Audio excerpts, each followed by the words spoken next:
Hi, this is Carl.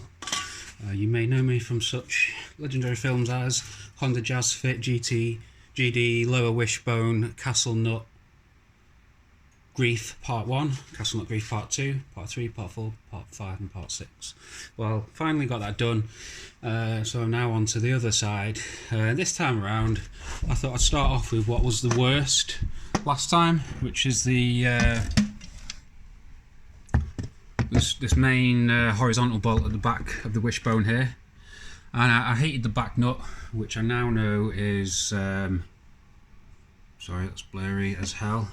That nut there in the middle, which I now know is spot welded in place, but if you go at it you can pull it off, which you don't want to do. Anyway, so I heated that and this came out alright this time.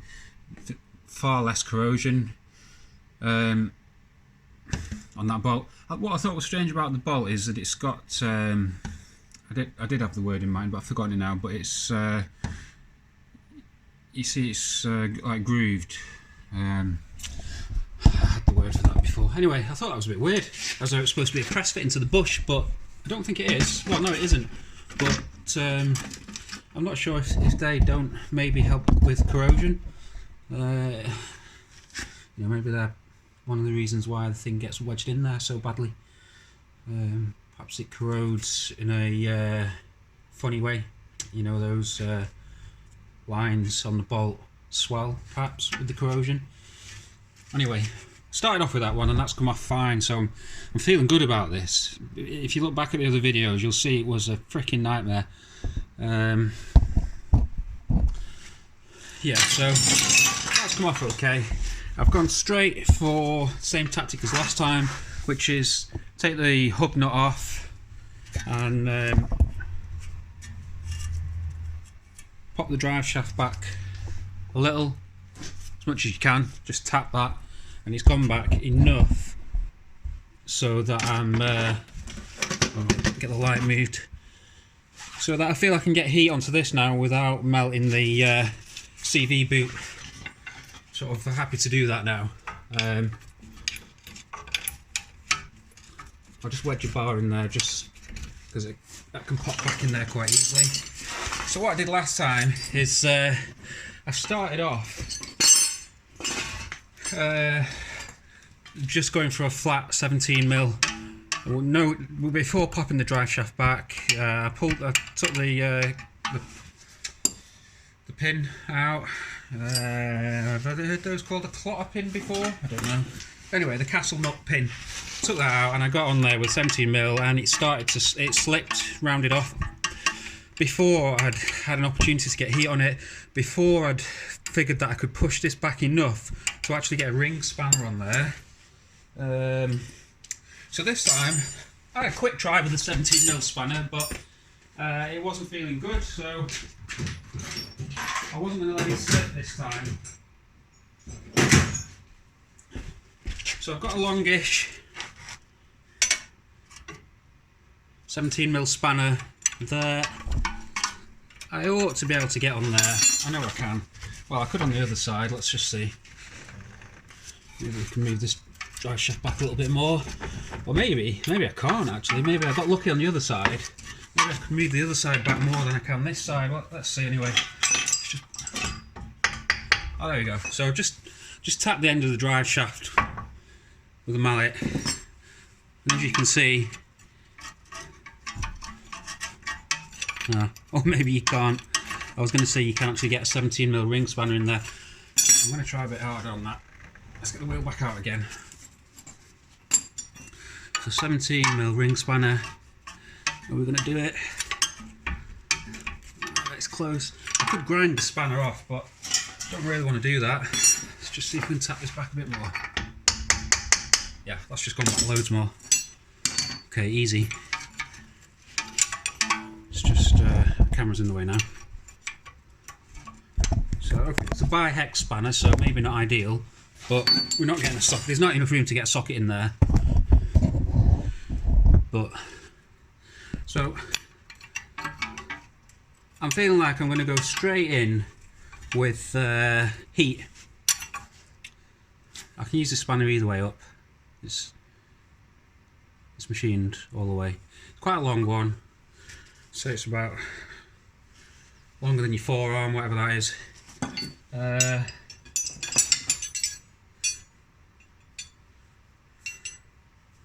It's as long as a decent size, or mid-size breaker bar anyway.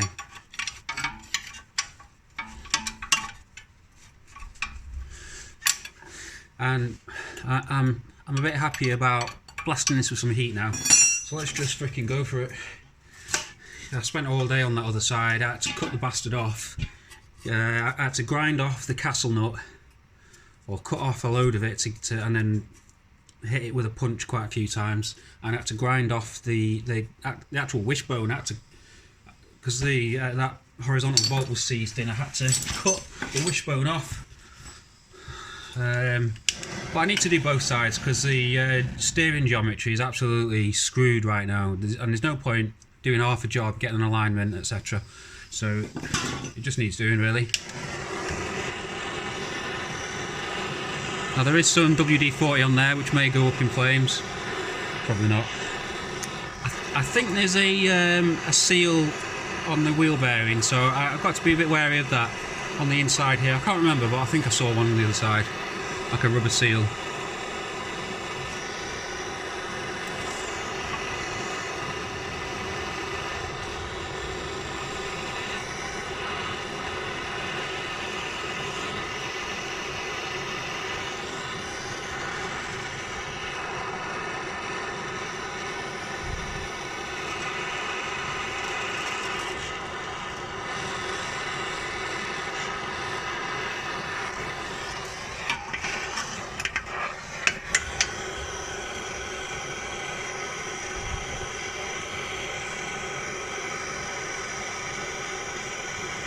I did wire brush it as best I could, but even with my small wire brush, it's a bit tough getting in there.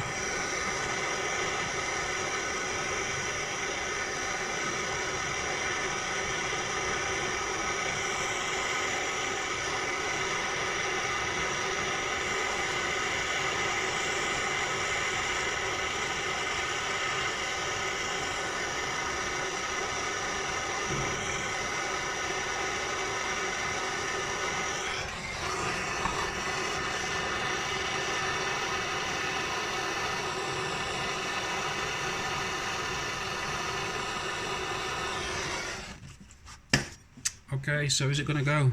Or are we going to have the same drama with this one? Because that's going to cool off pretty quick now. Yeah, it's good. That's turned, so I think we're in there. I can't turn the spanner much because I'm going to hit the camera. But I felt that turn, so I think this job's a good one on this one. Let's try and move this camera a bit. There's not much to show now, really. I mean, I say after spending a day on the other one, I kind of know what's the struggle,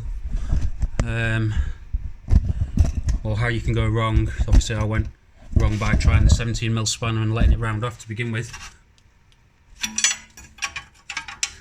I now know just to get straight in there with, pop the drive shaft to get enough room to heat and to get enough room for a ring spanner. Like I say, this is quite a big ring spanner. Sorry about that.